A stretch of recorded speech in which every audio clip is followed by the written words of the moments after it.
I think everybody thought that it'd be another 1974 and that we'd win the strike. People were making decisions that they had no idea 40 years on could still lead to them not speaking to members of their families. And it's quite shocking, some of the stories are quite shocking, even today, 40 years on.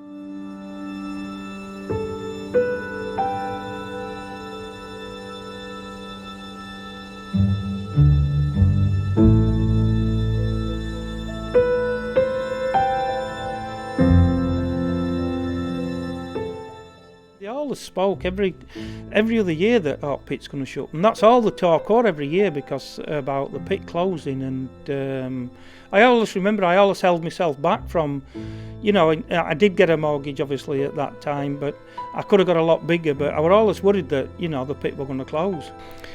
I thought something like 8 weeks, 12 weeks, something like that. Would have thought would have won and been back at work.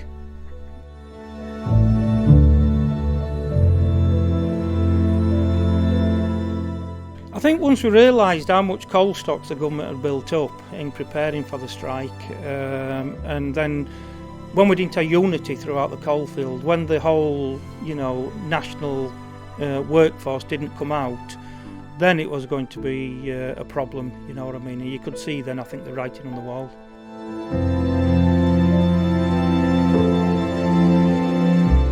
And that was a big disappointment for all the Yorkshire lads, you know what I mean?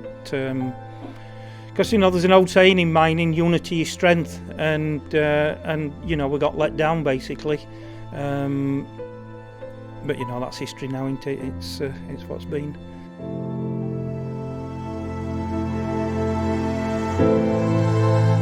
It brings it all back how brutal it was, you know what I mean? You can't condone the throwing the stones, the bottles and everything, but you can't condone the police action as well as the way they dealt with it. It was shocking, and I'm sure in this day and age it'd never be allowed to go uninvestigated.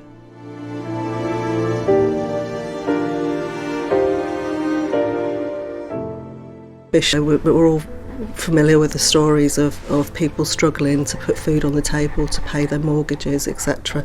And some people did feel the pressure as the strike went on to go back to work early. And it's quite shocking, some of the stories are quite shocking.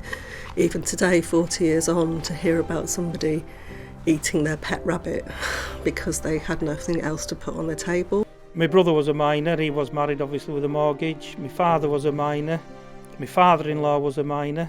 My granddad was retired, he was a miner, but all my mother's side, the three brothers, they were all miners. So everybody, in our close family was out on strike, and so everybody, supported themselves as much as they could.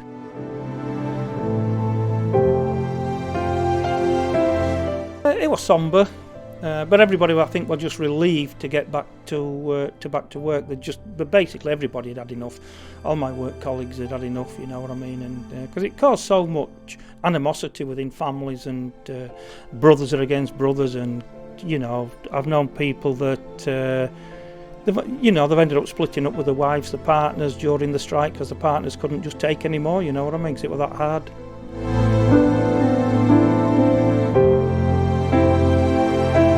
What I class as all the heavy industry around the area I live has all gone. All the well-paid jobs have gone now. From the mining, the power stations, Ferrybridge Power Station, Eggborough Power Station, all used to burn coal, used to employ lots of people, and all those jobs have gone. And I think, you can still see that sort of socially, economically across England and those former coalfield communities, and often the alignment between those communities and areas of high deprivation still today. So that long-term impact is very much still there.